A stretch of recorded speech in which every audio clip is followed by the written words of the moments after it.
Selamat sore Ibu dosen dan teman-teman. Terima kasih buat kesempatan yang telah diberikan kepada kelompok kami. Kami dari kelompok 14 akan mempresentasikan hasil materi kami mengenai etika bisnis dan berwirausaha. Etika bisnis dan wirausaha.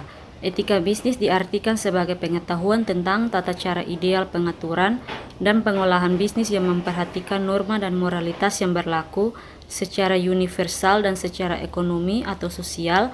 Penerapan norma dan moralitas ini menunjang maksud dan tujuan kegiatan bisnis. Selain itu, etika bisnis adalah acuan bagi perusahaan dalam melaksanakan kegiatan usaha, termasuk dalam berinteraksi dalam pemangku kepentingan atau stakeholders.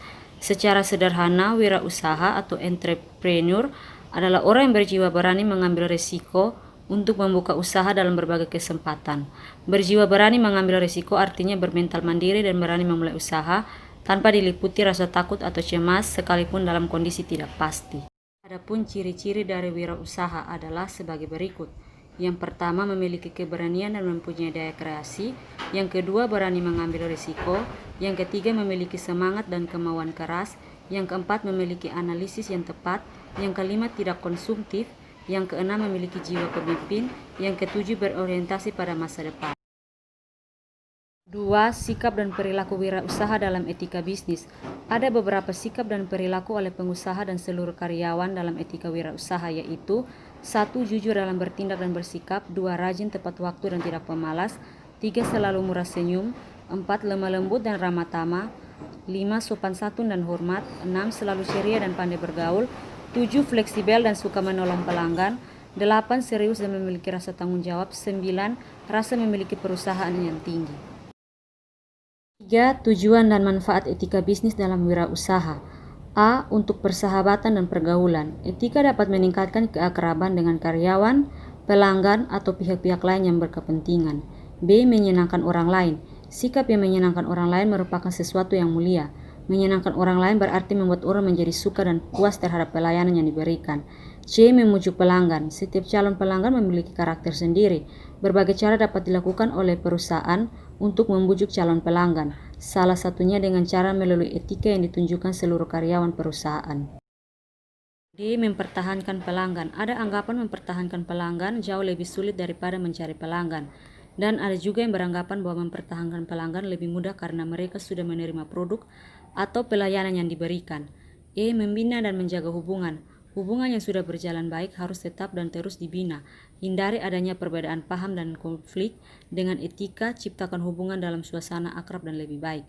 Adapun manfaat etika bisnis dalam wirausaha adalah etika bisnis dalam perusahaan harus memiliki manfaat yang sangat penting, yaitu untuk membentuk suatu perusahaan yang kokoh dan memiliki daya saing tinggi, serta mempunyai kemampuan menciptakan nilai atau value creation yang tinggi, di mana diperlukan suatu landasan yang kokoh untuk mencapai itu semua.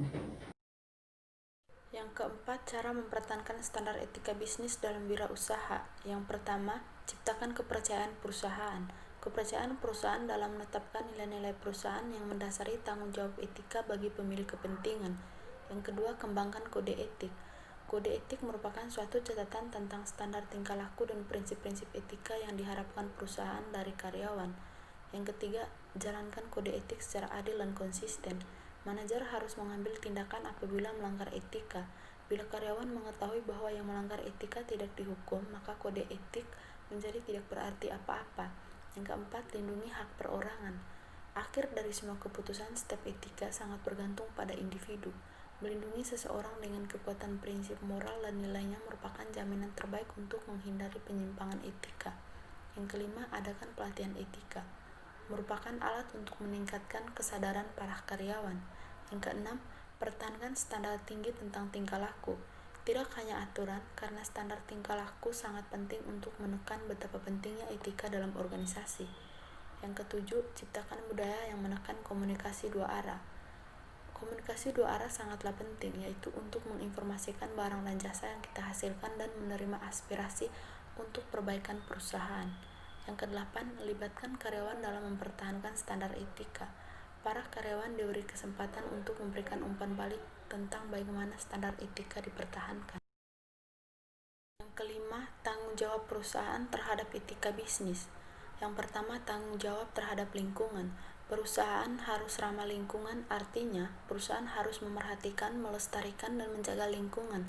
Misalnya tidak membuang limbah yang mencemari lingkungan. Berusaha mendaur ulang limbah yang merusak lingkungan, dan menjalin komunikasi dengan kelompok masyarakat yang ada di lingkungan sekitarnya. Yang kedua, tanggung jawab terhadap karyawan. Tanggung jawab perusahaan terhadap karyawan dapat dilakukan dengan cara yaitu: yang pertama, mendengar dan menghormati pendapat karyawan. Yang kedua, meminta input kepada karyawan. Yang ketiga, memberi umpan balik positif maupun negatif. Yang keempat, selalu menekan tentang kepercayaan kepada karyawan. Yang kelima, membiarkan karyawan mengetahui apa yang sebenarnya mereka harapkan. Yang keenam, memberikan imbalan kepada karyawan yang bekerja dengan baik.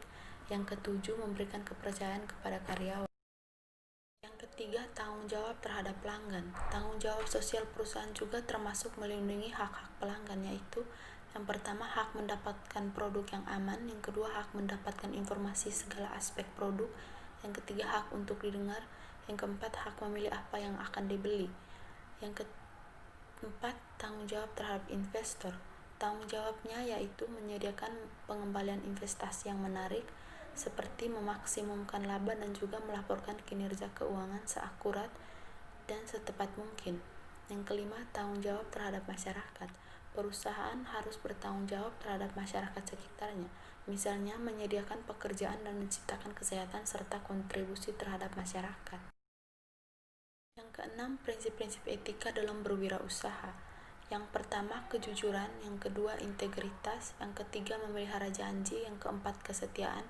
Yang kelima, kewajaran atau keadilan. Yang keenam, saling membantu. Yang ketujuh, hormat kepada orang lain. Yang kedelapan, warga negara yang bertanggung jawab. Yang kesembilan, mengejar keunggulan dalam segala hal. Yang kesepuluh, dapat bertanggung jawab. Demikian dari presentasi kami, sekian dan terima kasih.